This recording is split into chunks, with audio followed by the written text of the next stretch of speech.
El abogado Benji Espinosa, el pasado viernes, hace poquito, ha renunciado a la defensa de Jorge Torres Saravia, que es este señor que ha sido jefe de la oficina legal del Congreso, ¿no? Investigado por supuestamente, ¿no? Supuestamente estar pues, vinculado, relacionado a una llamada red de prostitución dentro del Parlamento.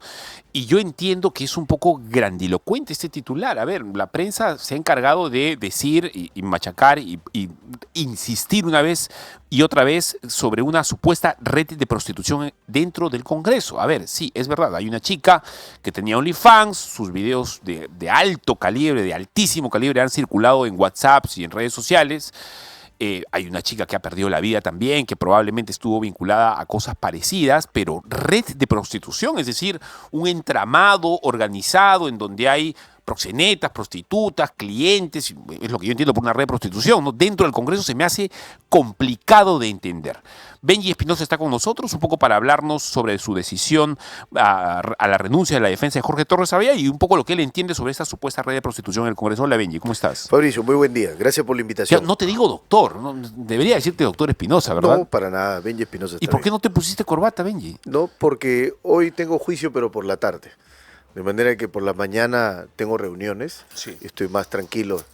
Siempre que puedo evito la formalidad del traje y la corbata. Somos dos. Sí, que Somos siempre dos. me acompaña.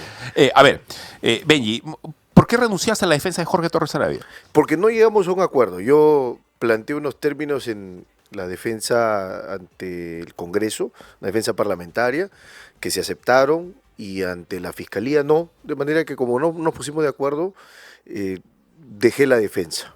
¿No Eso fue por un básicamente. tema moral que percibiste o No. por un tema de conciencia quizá? No porque haya encontrado pruebas que desmientan lo que me había dicho en su momento el señor Torres. No ha sido por eso. Porque claro, yo anuncié que si es que en algún momento encontraba pruebas de responsabilidad, sobre todo en el tema del asesinato de la señorita Andrea Vidal, Sí. iba a presentar mi renuncia. Pero ese no fue el motivo ni la causal, Fabricio. No fue por eso. Básicamente fue por no llegaron a ciertos no acuerdos. llegaron a acuerdos, exacto. No llegaron. A ver, Benji, ¿crees tú que hay verdaderamente una red de prostitución en el Congreso? Veamos, yo me guío siempre por las pruebas, por las evidencias, por los elementos que se pueden mostrar y acreditar ciertas afirmaciones. Lo que veo es que hay una expresión muy rimbombante de red de prostitución, pero para que haya una red de prostitución, en efecto, tiene que haber personas, y además proxenetismo, tiene que haber personas que llevan a las señoritas para que se prostituyan, otros que pagan por la prostitución, y el pago puede ser pues dinero, puede ser ventaja, puede ser favores, pero nada de eso veo hasta el momento. Lo que veo concretamente es que se están investigando cómo llegaron estas personas al Congreso, qué funciones cumplían, si estaban calificadas, no estaban calificadas, cumplían el perfil o no cumplían el perfil. Pero me parece que esa es harina de otro costal. No tiene que ver con la construcción de esta imputación rimbombante, repito, de que haya una red de prostitución en el Congreso. Por lo menos hasta ahora yo no lo veo. A ver, eso nos abre la puerta para hablar de un tema que a mí me parece importante como periodista. No quiero salirme del tema coyuntural porque hay carne la que yo quiero desmenuzar contigo, pero hay responsabilidad de la prensa a la hora de definir por dónde levantas la noticia, ¿no? Yo sé que a veces la prensa, pero nosotros los periodistas usamos términos así rimbombantes, ponemos titulares llamativos, que hagan gancho con la gente, ¿no? Que detenga al que escrolea, ¿verdad? El que está con el dedo así en el celular, que de pronto encuentre algo impactante que lo detenga, pero ¿hasta dónde? ¿Qué cosa es lo que deberíamos tener claro los periodistas? Tú como abogado que has lidiado y estás lidiando con prensa permanentemente, ¿dónde identificas que debe ser el límite de un periodista a la hora de definir el tema, el titular, a la hora de definir cómo levantar la noticia? Porque por querer decir red de prostitución seguramente se van a generar likes y vistas y rating y todo lo demás, pero a la hora de la hora no hay prostitución en el Congreso. No sé, a mí también me parece lo mismo. Sí.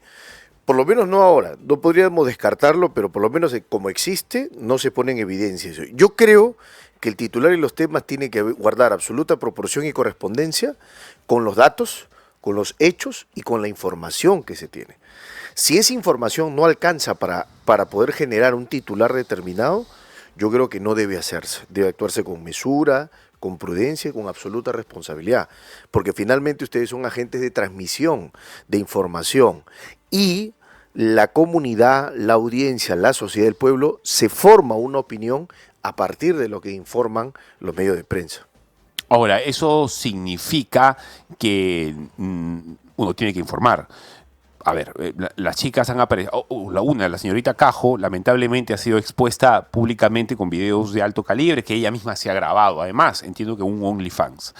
Y la señorita Vidal, lamentablemente muerta según unas circunstancias terribles, acribillada y todo lo demás. Si no hay red de prostitución, ¿qué cosa es lo que podría haber? Lo que podría haber, según lo que se va encontrando hasta ahora, es que no han sido lo debidamente diligentes y escrupulosos para poder verificar el perfil de quien entra a trabajar. O sea, ¿se les escapó? O porque hay favores, o porque ha habido concesiones, o porque han habido apoyos recíprocos entre un área y otra del Congreso. Eso es lo que puede haber. A ver, voy a ponerlo en condicional, por supuesto. Es decir, el congresista X contrata a la señorita Y sabiendo que ella tiene un OnlyFans y tiene seguramente, no sé, algunas costumbres a las cuales el señor podría acceder para tener relaciones, una salidita, un cariñito, qué sé yo. ¿Podría darse ese caso? Podría darse ese caso o darse el caso de que, yo creo que el problema no es tanto el OnlyFans que como tú bien dices, lamentablemente se puso. Yo creo que hace parte de la vida privada de la persona. Sí, claro. Yo creo que el problema es si cumplen o no cumplen con el perfil. Si estás contratando Académico. a los mejores o no. Exacto, entonces ese es el problema. Lo que se ve en la administración pública es que lamentablemente no entran los mejores. Entonces es un gran inconveniente, porque deberíamos estar con la confianza y la expectativa de que a la función pública, al servicio público, ingresan los mejores, los más calificados, los más capacitados, los más competentes. Y lamentablemente no es así. Hace poco lo dijiste, usaste exactamente ese término en una entrevista que te hizo LP Pasión por el Derecho. Dijiste que nos gobiernan los peores, Benji. Y que, bueno, nuestra clase política pues es un reflejo de la sociedad peruana. Son dos cosas diferentes. Primero, ¿por qué crees que nos gobiernan los peores? Nos gobiernan los peores porque lamentablemente elegimos mal. Y acá hay que hacer un mea culpa y una autorreflexión, porque si esa clase dirigente en el Ejecutivo, en el Legislativo, está presente, es porque nosotros hemos elegido. Nosotros tenemos el mecanismo de democracia en el cual elegimos a nuestros representantes. Estamos mal representados porque elegimos mal. Eso en primer lugar. Y en segundo lugar, yo creo que estamos frente a lo que los griegos llamaban la oclocracia, que es la degeneración de la democracia. Porque la democracia ideal, modelo, era el gobierno de los mejores y que los mejores sean representantes del pueblo, escogidos del propio pueblo, de las entrañas del pueblo. Pero la oclocracia es la degeneración de la democracia y entonces empiezan a gobernar la gente, el pueblo, pero los peores. La peor elección es la que se hace y es la que finalmente termina perjudicándonos. Entonces, ¿el problema es el sistema de elección? El problema es que además lamentablemente... no sé, el tema moral e intelectual de la gente. No podría sé. ser, pero además yo diría, porque falta cultura, falta que las personas se informen antes de votar, que puedan separar la paja del trigo, que puedan separar la apariencia de la esencia, porque en realidad lo que estamos viviendo es que lamentablemente nuestras autoridades no están a la altura de las expectativas, las exigencias y los retos que demandan las circunstancias actuales, que son clamorosas. Benji, ¿tú no quieres hacer política en algún momento? Yo no lo he descartado, Fabricio. Me han invitado muchas oportunidades, tanto para integrar una lista, para ir al Congreso. Por el momento no, pero no lo descarto más adelante. O sea, no es... Hacer política no sería acabar con tu carrera como abogado. Te lo pregunto porque a mí me lo propusieron también, pero yo entiendo que yo quiero seguir siendo periodista. En tu caso, ¿no lo haces porque quieres seguir siendo abogado o porque todavía no estás preparado para hacer política? No sé. Exacto, no lo he aceptado hasta el momento porque todavía quiero dedicarme un poco más a la carrera. Sí, al derecho, al litigio. Aristóteles decía que los buenos hombres no quieren gobernar a sus semejantes. No está en las personas correctas el ánimo de ponerse sobre el otro y mandarlo. Más o menos por ahí. Interesante, claro. Es una reflexión aristotélica, ¿no? Que había escrito en La Política. Exacto, sí. Un pequeño tratado sobre el arte de gobernar. Exacto, sí, sí, sí. Ah, lo has leído, muy bien. Sí. Entonces, pero sí podrías hacer política más adelante, quizá cuando Sí. pintes canas. Podría ser, todavía no le he puesto una balanza de tiempo, no lo he proyectado, pero no lo descarto, Fabricio. No lo descarto. A ver, antes de entrar en el tema de la trilogía que estás preparando para el 2025, Benji Espinosa está preparando una trilogía de libros, 3 libros a publicarse este año. Quiero preguntarte a ojo de buen cubero por algunos casos relevantes de la coyuntura, en el tema penal, por supuesto. No sé si tenemos la portada de Expreso, por favor. Podríamos compartir la portada de Expreso para que la pueda chequear Benji. Se la compartí hace algunos instantes a la producción. Expreso, hoy día Benji está ahí titulando lo siguiente: Fiscalía investiga a Harvey Colchado. Esto es calientito. Eso me parece que ha entrado esto el fin de semana, si es que no ha sido viernes o jueves.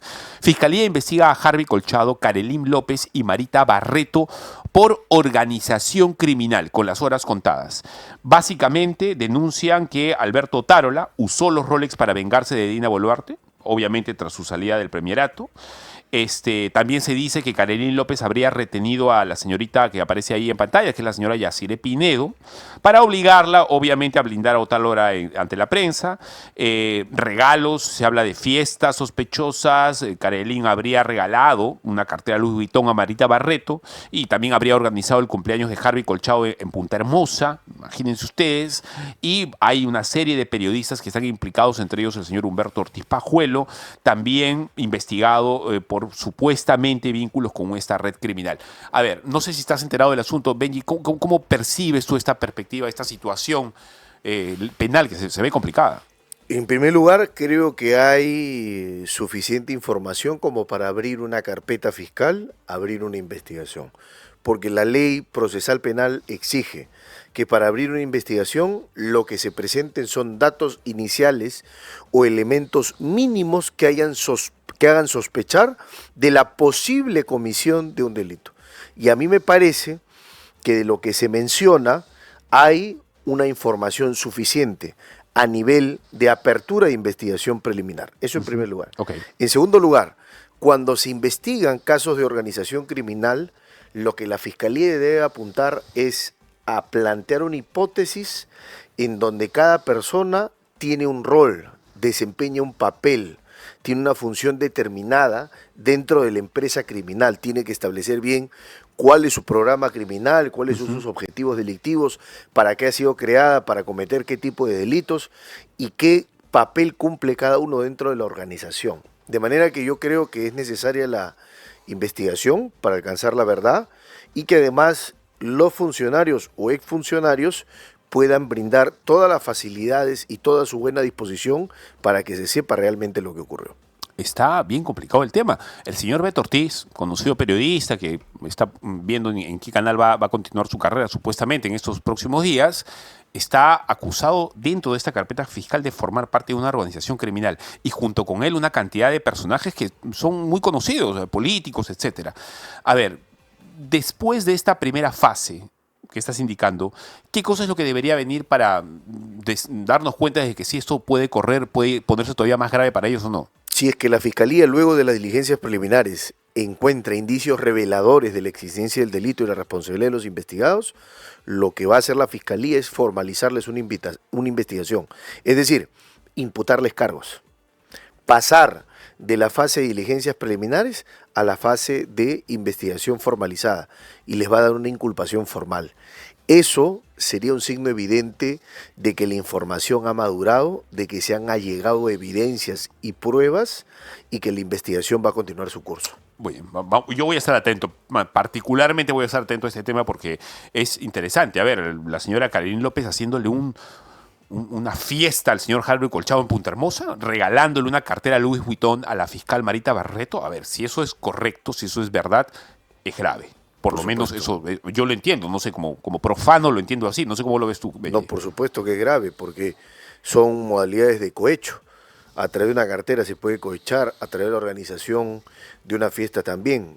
El funcionario no puede recibir ningún tipo de ventajas de personas, además, que están sometidas a colaboración eficaz en sus carpetas, Exacto. que ellos conocen. Es decir, que han aceptado haber delinquido y están colaborando. Exacto.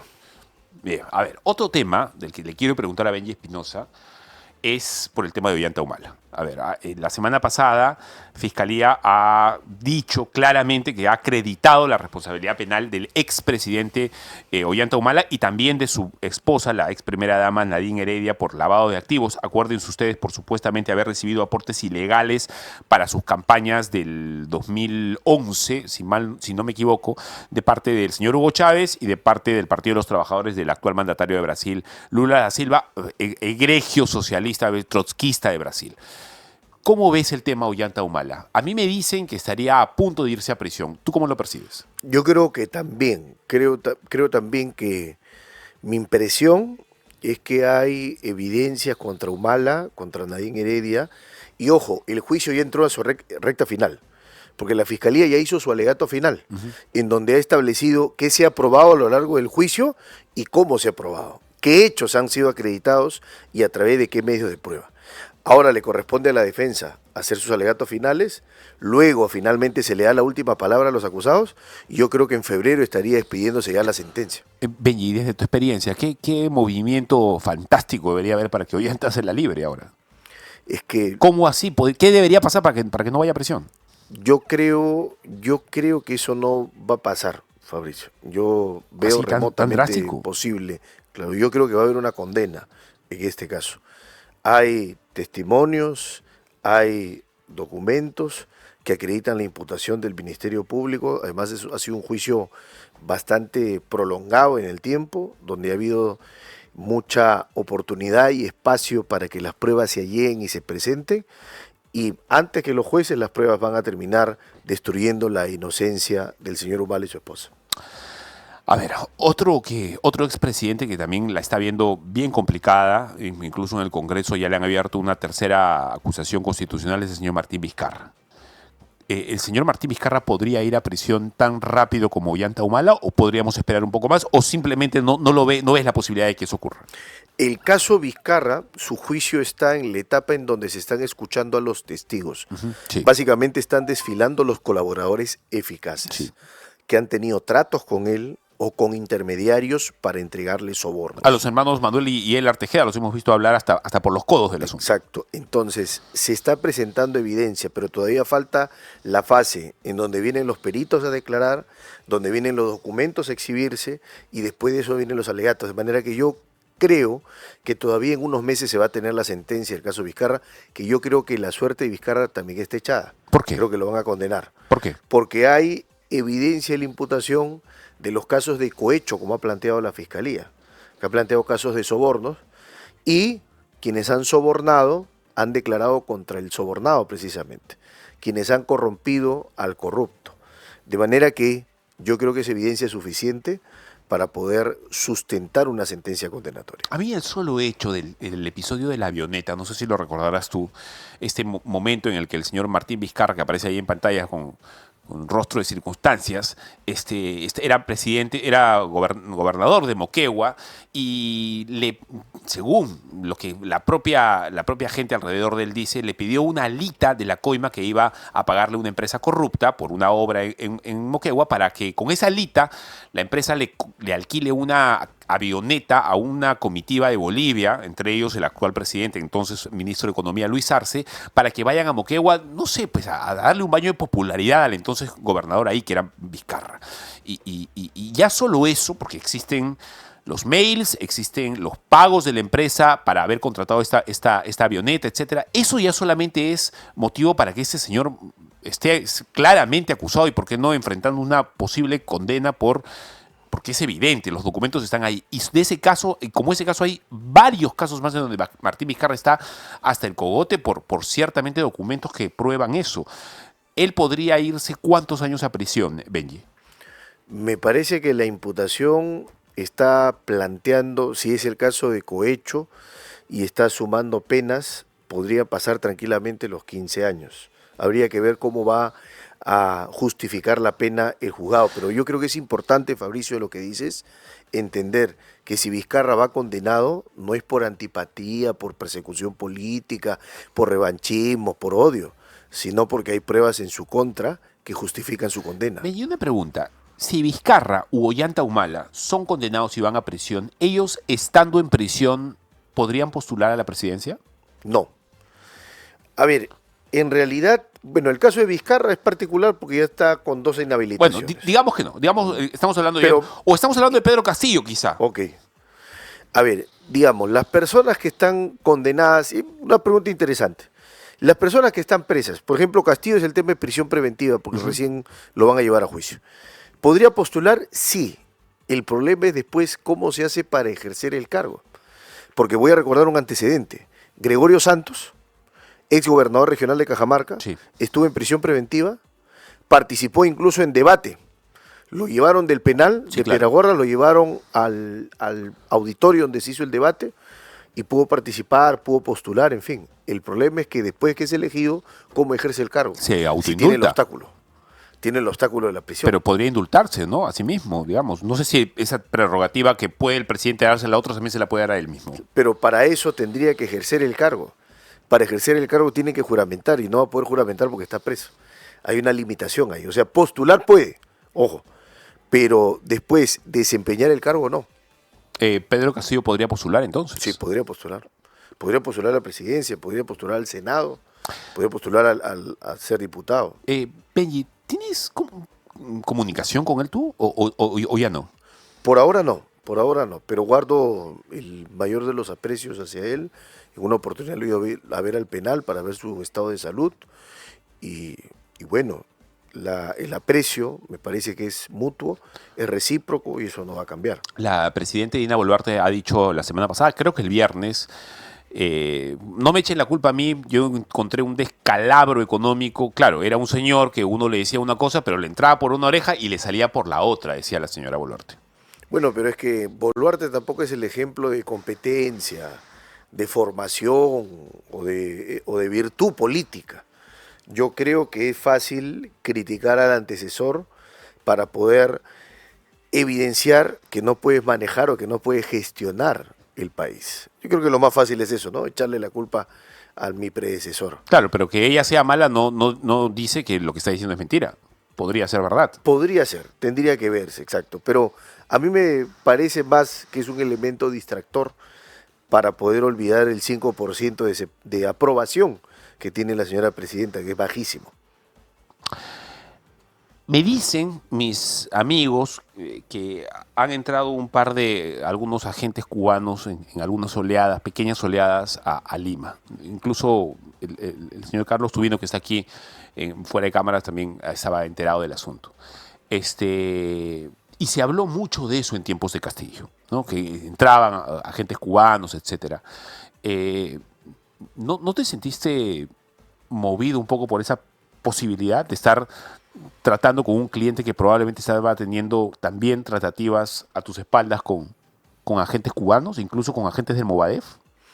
Bueno, nunca vi alguna evidencia de ello. Pero los videos están ahí. Castillo se reunió con gente de Movadef antes de la campaña. Eso es conocido por todos Claro, lados. pero durante la gestión, cuando yo lo conocí, porque yo lo conozco ya como presidente, no he participado en ninguna reunión, ni he tomado conocimiento con una reunión que haya participado el presidente Castillo. Ojo.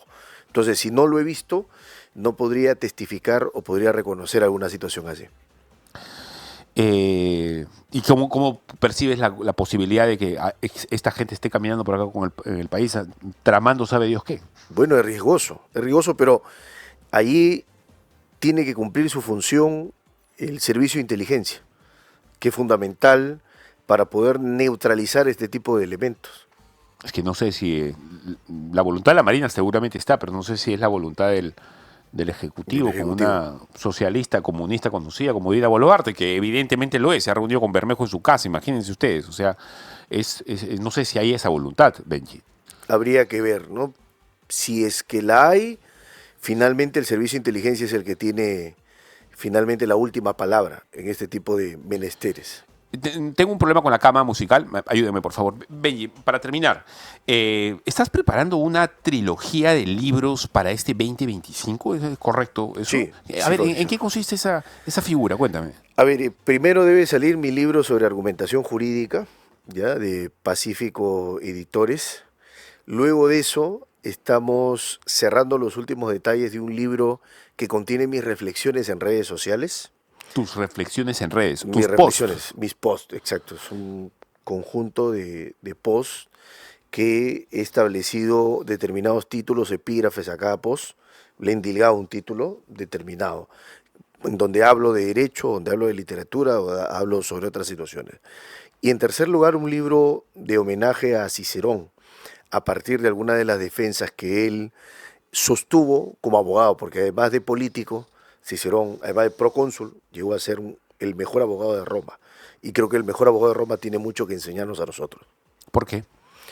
Porque estuvo en el tiempo en donde la situación política de Roma no era la mejor, estaban en degeneración también la democracia, pero él pudo luchar visceralmente, radicalmente contra los opresores y dejó en la tribuna política, pero también en la tribuna jurídica, un gran ejemplo de virtud, de rectitud y de mucha bonomía. Yo creo que hay mucho que aprender de él. Tenía bonomía, o sea, era un buen tipo, digamos, un tipo hombre, afable, simpático y todo eso. Sí, era un buen hombre que termina sus últimos días retirado en un campo determinado y habiendo dejado muchas obras escritas y muchas defensas presentadas. A ver, me has hablado del libro de los post, en donde reflexionas también sobre literatura. ¿Qué Sí. tipo de literatura te gusta? A mí me encanta la literatura de García Márquez, de Vargas Llosa, de El Ernesto boom. Sábato. El boom una parte. Me encanta la literatura de Benedetti, los poemas de Benedetti. Me encanta la literatura de este genial uruguayo que es Eduardo Galeano, que es... Las venas abiertas de América. Mira, yo cuando leí La tregua de Benedetti, anduve triste 3 meses. Es una gran novela y Benedetti me da muy buenos recuerdos. No sabía que tenías ese ángulo. Es muy agradable cuando un abogado tiene sensibilidad sobre la literatura. Eso me indica que el buen abogado no solamente tiene que comenzar en un código y terminar en un código, sino tiene que expandirse un poco más allá. Pues. Exacto, más allá de las letras, de los incisos, de los dispositivos de la ley, porque hay toda una vida más allá y lo que hace el derecho es finalmente traducir algunas exigencias de la sociedad, necesidades humanas, porque el abogado que solo sabe derecho ni derecho sabe. Benji, entonces, para terminar, te invito cuando cada uno de estos 3 libros, cuando los publiques, vente acá Perfecto, para Fabricio. que los compartas y para poder, mostrárselos a la gente para que se animen a comprarlos. Excelente, Fabricio. Estás Acá entre amigos, estaremos. así que puedes venir acá cuando gustes. Muchas gracias, Fabricio. Gracias. Benji, muchas gracias. Tu reflexión final sobre la cantidad de temas que hemos hablado, por favor. Bueno, la reflexión final es que al poder hay que supervisarlo siempre al milímetro y hay que reconocer que los derechos son límites al poder.